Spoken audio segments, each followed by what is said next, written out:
اللہ تبارک و تعالیٰ کی حمد و ثنا کے بعد اور نبی صلی اللہ علیہ وسلم پر درود و سلام بھیجنے کے بعد ہمارا آج کا موضوع فکر آخرت ہے، اور یہ ایک ایسا موضوع ہے کہ جس کے بارے میں کسی شخص وہ خواہ کسی رنگ اور نسل سے تعلق رکھتا ہو، خواہ کسی مذہب سے تعلق رکھتا ہو، یہ ایک ایسی حقیقت ہے جس سے کوئی انکار نہیں کر سکتا۔ کوئی یہ نہیں کہہ سکتا کہ مجھے موت نہیں آئی۔ یہ موت ایک ایسی حقیقت ہے جو بوڑھے کو بھی آنی ہے، جوان کو بھی آنی ہے، بچے کو بھی آنی ہے، وہ چاہے مسلمان ہو، کافر ہو، یہودی ہو، عیسائی ہو، ہندو ہو، ہر کسی کے لیے موت ہے۔ کل نفس ذائقۃ الموت، ہر نفس نے موت کا مزہ چکھنا ہے، چاہے وہ اللہ پر ایمان لانے والے ہوں یا چاہے اللہ پر ایمان نہ لانے والے ہوں، اللہ کے ساتھ شرک کرنے والے ہوں یا اللہ کے ساتھ شرک نہ کرنے والے ہوں، موت ہر کسی کے لیے ہے۔ اور یہ ایک ایسی حقیقت ہے خصوصاً مسلمانوں کے لیے، یہ جو عقیدہ آخرت ہے، جہاں پر ہمارے ایمان کی تکمیل کے لیے کچھ ایسی باتیں اور ایسے عقائد ہیں کہ جن کے اوپر ایمان لائے بغیر ہمارے ایمان کی تکمیل نہیں ہوتی، اس میں یہ ایک آخرت کا ایمان بھی ہے۔ اگر کوئی شخص آخرت پر ایمان نہ رکھے، کوئی شخص آخرت کا انکار کر دے کہ یہ دنیا ہی دنیا ہے، مجھے دوبارہ نہیں اٹھایا جائے گا اور اللہ کے سامنے پیش نہیں کیا جائے گا، تو وہ شخص جو ہے انتہائی باغی اور سرکش انسان بن کر ابھرے گا۔ اس لیے کہ جب تک انسان کو یہ ڈر ہوتا ہے کہ اس سے کسی نے کوئی جواب طلبی کرنی ہے، اس سے کوئی جواب لینا ہے، تو وہ شخص جو ہے انسانوں کی طرح زندگی گزارتا ہے، انسان ہوتے ہوئے حیوانوں کی طرح زندگی نہیں گزارتا۔ اور یہی وہ آخرت کا عقیدہ ہے جس کے بارے میں نبی اکرم صلی اللہ علیہ وسلم نے اپنی امت کو بہت زیادہ تلقین اور بہت زیادہ نصیحت کی کہ اپنی موت کو نہ بھولنا، اپنی موت کو یاد رکھنا، اور کہا کہ قبروں کی زیارت کیا کرو، قبرستان جایا کرو، اس لیے کہ یہ آخرت اور آخرت میں موت کو یہ یاد کرانے والی چیز ہے۔ جب قبرستان میں جاؤ گے، جب اجڑی ہوئی قبریں دیکھو گے، جب ایسے ویران حالات دیکھو گے، تو تمہیں اپنی موت یاد آئے گی کہ مجھے بھی یہاں آنا ہے۔ لیکن آج معاملہ برعکس ہے، آج کوئی قبرستان جاتا ہے، اسے موت نہیں، اسے زندگی اور یاد آتی ہے۔ آج ہمارے قبرستان اتنے خوشنما بنا دیے گئے، ایسے کمکمے اور ایسی لائٹیں اور ایسے معاملات وہاں کر دیے گئے کہ وہاں جا کر موت کم یاد آتی ہے اور زندگی کا حسن زیادہ یاد آتا ہے، زندگی کی طرف رغبت زیادہ انسان کی بنتی ہے۔ لیکن یہ تمام چیزیں حرام ہیں، اسلام میں اس کی اجازت نہیں، اور نبی اکرم صلی اللہ علیہ وسلم نے جو مسلمانوں کو یہ نصیحت کی اور جو حکم دیا کہ قبروں کی زیارت کیا کرو تاکہ تمہیں اپنی موت یاد آئے۔ اور اگر ہمیں اپنی موت یاد نہیں آتی، اگر ہمیں یہ خوش فہمی اور یہ غلط فہمی ہو چکی ہے کہ ہم اس دنیا کی زندگی میں عیش و آرام کے لیے بھیجے گئے، مال و دولت کو اکٹھا کرنے کے لیے بھیجے گئے، ہم سے کسی نے کوئی سوال نہیں کرنا، ہم سے کسی نے یہ نہیں پوچھنا کہ جو نعمتیں دی گئی تھیں ان کو کیسے خرچ کیا، ان کا استعمال کیسے کیا، میرے راستے کے میرے حکموں کے مطابق زندگی گزاری یا میری معصیت اور بغاوت میں ساری زندگی گزاری۔ اور بھائیو، یہ بات تاریخ میں آپ دیکھ لیں، جب اہل عرب جب تک نبی اکرم صلی اللہ علیہ وسلم نے اپنی دعوت کا آغاز نہیں کیا تھا، جب تک نبی اکرم صلی اللہ علیہ وسلم نے قول لا الہ الا اللہ کی دعوت نہیں دی تھی، وہی اہل عرب جو تھے اپنی بیٹیوں کو زندہ دفن کرنے والے تھے، وہی اہل عرب جو ہیں کہیں پہ پانی پینے پلانے پہ جھگڑا ہو جاتا، کہیں پہ گھوڑا آگے بڑھانے پہ جھگڑا ہو جاتا، کہیں پہ دشمنیاں نسل در نسل چلتی، اور ایک سے زیادہ عورتوں کے ساتھ ناجائز تعلقات کا رکھنا بڑی معمولی بات سمجھی جاتی، عورتوں کو زندہ دفن کرنا بڑا ہی معمولی فعل سمجھا جاتا، اور کوئی ایسی برائی نہیں تھی شرک سمیت جو اس قوم میں نہیں تھی۔ لیکن جب نبی اکرم صلی اللہ علیہ وسلم نے اپنی دعوت کا آغاز کیا، لوگوں کو ایک رب کی طرف بلایا، قولوا لا الہ الا اللہ کی دعوت دی، انہیں یہ خوشخبری سنائی، تفلحوا تملک الارض والعجم، کہ تم فلاح پا جاؤ گے، عرب و عجم کے مالک بنا دیے جاؤ گے، تو جنہوں نے اس دعوت پر لبیک کہا، جنہوں نے آمنا و صدقنا کہا، وہی لوگ دنیا کے بہترین لوگ بن گئے، وہی لوگ انسانیت میں بہترین اخلاق اور بہترین افعال والے لوگ بن گئے، وہی لوگ اللہ نے جن کے بارے میں قرآن میں رضی اللہ عنہ و رضوا عنہ کے سرٹیفکیٹ جاری کر دیے، اور وہی لوگ جو لڑنے والے، لڑائی جھگڑا کرنے والے، ہر قسم کے گناہ میں ملوث تھے، وہی اللہ کے برگزیدہ بندے بن گئے، اور نبی صلی اللہ علیہ وسلم نے ان کی زندگیوں میں ان کو جنتوں کی بشارتیں دے دی۔ وہ کون سا عقیدہ تھا جس کے تحت یہ ہوا؟ وہ یہی عقیدہ تھا کہ نبی اکرم صلی اللہ علیہ وسلم نے فرمایا کہ اللہ کے حکموں کے مطابق زندگی گزارو گے، اللہ کے ساتھ شرک نہیں کرو گے، اپنی بیٹیوں کو زندہ دفن نہیں کرو گے انسانوں کی طرح، اور اس دنیا میں آنے کے مقصد کو فراموش نہیں کرو گے، تو دنیا بھی تمہاری اچھی گزر جائے گی اور آخرت میں بھی جنت ملے گی۔ وَمَا خَلَقْتُ الْجِنَّ وَالْإِنسَ إِلَّا لِيَعْبُدُونَ، سورہ زاریات کی اس آیت کا سبق اگر ہم یاد کر لیں، یہی سبق جو صحابہ کرام نے یاد کیا، یہی سبق کہ اللہ نے جنوں اور انسانوں کو اپنی عبادت کے لیے پیدا کیا، اور جب یہ سبق انہوں نے یاد کر دیا، اور نبی صلی اللہ علیہ وسلم نے فرمایا جب مر جاؤ گے، اس دنیا سے چلے جاؤ گے، اللہ کی جنتوں کے وارث بن جاؤ گے۔ اس کا مطلب یہ ہے کہ نبی صلی اللہ علیہ وسلم نے انہیں ایک ایسے دن سے ڈرایا کہ جس دن نہ کسی کی سفارش کام آئے گی، نہ کسی کا رعب اور دبدبہ چلے گا، نہ کسی کی دنیا کی بادشاہت کام آئے گی۔ وہاں تو اگر کوئی کرنسی چلے گی تو وہ نیکیوں کی کرنسی چلے گی، اور وہاں پر اگر کوئی شخص اپنی ہلاکت کا ذمہ دار بنے گا تو وہ اپنے گناہوں اور اپنی معصیتوں کی وجہ سے، لوگوں کے حق مارنے کی وجہ سے۔ اللہ قرآن میں کہتا ہے کہ اس دن اعلان کر دیا جائے گا وَامْتَازُوا الْيَوْمَ أَيُّهَا الْمُجْرِمُونَ، اے مجرموں آج کے دن علیحدہ ہو جاؤ۔ اس دن گروہ بنا دیے جائیں گے، اور مجرموں کا گروہ علیحدہ ہو جائے گا، مومنوں کا گروہ علیحدہ ہو جائے گا، اور اس دن شرک کرنے والوں کا ایک علیحدہ گروہ ہوگا، کفار کا علیحدہ گروہ ہوگا، مومنین کا علیحدہ گروہ ہوگا، شراب پینے والے، زنا کرنے والے، چوری کرنے والے، اللہ کے حکموں کے خلاف چلنے والے، کم تولنے والے، جھوٹی قسمیں اٹھانے والے، یہ تمام کے تمام اپنے اپنے گروہوں میں ہوں گے۔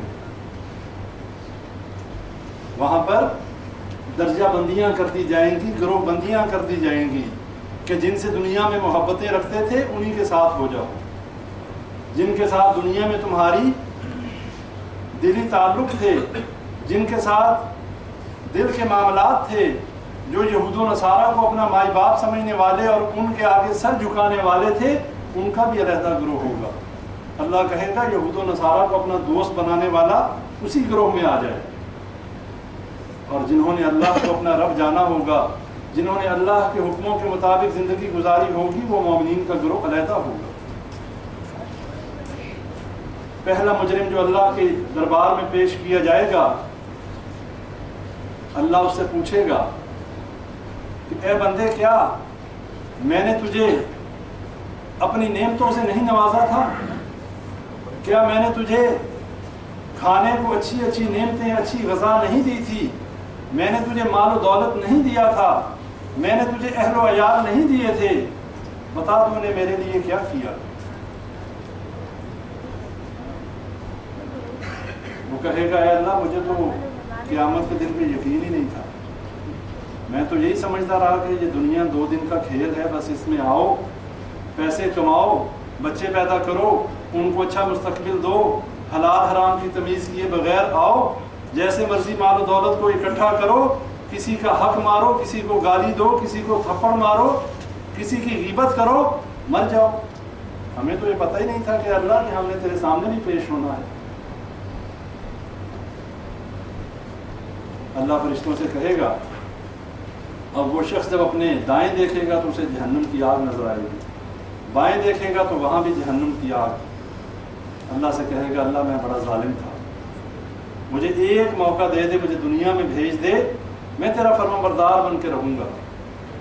اللہ کہے گا، کلا، آج نہیں، اس میں سپلیمنٹری نہیں، فیل ہو گئے تو فیل ہو گئے اور پاس ہو گئے تو پاس ہو گئے، اس میں دوسرا چانس نہیں ہے۔ اور فرشتوں کو حکم ہوگا کہ اس کو جہنم میں پھینک۔ دوسرا مجرم آئے گا، اللہ اس سے پوچھے گا کہ کیا دنیا میں جائیدادیں نہیں دی تھیں، دنیا میں حکمرانیاں نہیں دی تھیں، دنیا میں لوگ جھک جھک کے سلام کرنے والے، جن کو دیکھ کے بہت فخر کیا کرتے تھے کہ میری بڑی عزت ہے، لوگ مجھ سے ڈرتے ہیں، لوگ مجھے جھک کے سلام کرتے ہیں، یہ سارے معاملات تھے، تو نے کیا کیا؟ اللہ میں نمازیں پڑھتا رہا، میں روزے رکھتا رہا، میں یہ تمام نیکی کے جو ہے کام کرتا رہا۔ اللہ کہے گا، تو جھوٹ بولتا ہے، تو یہ کام تو اس لیے کرتا رہا کہ لوگ یہ سمجھتے رہیں کہ یہ ہم جیسا ہے، نیک آدمی ہے۔ اصل مقصد، اصل میں تو منافق تھا، تیرے اندر نفاق تھا، تیری محبتیں، تیری دوستیاں تو یہود و نصارہ کے ساتھ تھیں، تو کفار کے ساتھ اٹھتا بیٹھتا اور انہی کے لیے ہمدردیاں رکھتا تھا۔ مسلمانوں میں تو اس لیے تو اٹھتا بیٹھتا تھا وہ لوگ یہ سمجھیں کہ یہ ہم ہی جیسا ہے۔ وہ کہے گا، اللہ، وہ انکار کر دے گا، کہے گا، نہیں اللہ، میں تو اس بات کو نہیں مانتا، میں تو بڑا اچھا مسلمان تھا۔ اللہ فرشتوں کو منکر نکیر جو ہیں اور کرامن کاتبین جو ہیں، اللہ کہے گا، اس کو گواہی پیش کرو، اس کا اعمال نامہ دکھاؤ۔ انکار کر دے گا، کہے گا، نہیں اللہ، یہ سب غلط ہے۔ اللہ کہے گا، تیرے ساتھ آج ناانصافی نہیں ہوگی، اور وہ کہے گا، اللہ تیرا تو بڑا انصاف والا ہے، میں آج اپنی ذات کے علاوہ کسی کی گواہی ماننے کے لیے تیار نہیں۔ اللہ اس کے زبان کو حکم دے گا، اس پر مہر لگ جائے گی، اور اس کے اعضاء جو ہیں وہ بولنا شروع ہو جائیں گے، اس کے اعضاء جو ہیں وہ گواہی دیں گے کہ یہ بہت بڑا کذاب اور جھوٹا تھا۔ اے اللہ، جو باتیں تو نے کی، تو حق ہے، تیری بات حق ہے، اور یہ جھوٹا تھا۔ یہ ہمیشہ دنیا کے مفاد کے لیے لوگوں میں اٹھتا بیٹھتا رہا، دنیا کی عزت اور تکریم کے لیے ہر طرف دیکھتا کہ جو پارٹی جو ہے مضبوط ہے اسی طرف ہو جاتا۔ اگر یہود و نصارہ طاقت میں ہیں تو انہیں کہتا میں تمہارے ساتھ ہوں، اگر مسلمانوں کو دیکھتا کہ یہ اب طاقت میں اور برتری میں زیادہ ہے تو کہتا میں تمہارے ساتھ ہوں، اور یہ اللہ تجھے دھوکہ دیتا، اصل میں یہ اپنے آپ کو دھوکہ دیتا۔ اب وہ کہے گا کہ میں تو تمہیں بچانے کے لیے اللہ کے سامنے اتنی بحث کر رہا تھا، یہ تم نے کیا کیا، یہ تم اپنے اعضاء سے مخاطب ہو۔ وہ کہیں گے، جس نے تجھے بولنے کی طاقت دی، آج اسی نے ہمیں حکم دیا بولنے کا، تو ہم بول رہے ہیں۔ اب اللہ کو اتنا سارا معاملہ کرنے کی کیا ضرورت ہے؟ اللہ سیدھا اٹھا کے جہنم میں پھینک دیتا۔ اللہ کسی کے ساتھ ناانصافی تو کر ہی نہیں سکتا، لیکن یہ اللہ کے انصاف کا تقاضا ہے۔ اللہ تعالیٰ نے بھرپور موقع دیا اس کو کہ وہ یہ نہ کہہ سکے کہ میرے ساتھ ناانصافی ہوئی، اور جب اس کا جہنم میں جانا پکا ہو گیا اور وہ اس بات پہ ایگری ہو گیا کہ ہاں میں ہی ظالم تھا، اللہ اعلان کرے گا، قرآن میں آتا ہے، الا لعنت اللہ علی الظالمین، اللہ کی لعنت ہو ظالموں پر، اور یہ وہ ظالمین میں سے ہی ہے۔ اس کے بعد ایک اور بندہ لایا جائے گا جو اپنے علاقے کا، اپنے ملک کا سربراہ حکمران ہوگا، جس کی کرسی بڑی مضبوط ہوگی، جو دنیا میں فرعون بن کے رہا کرتا تھا۔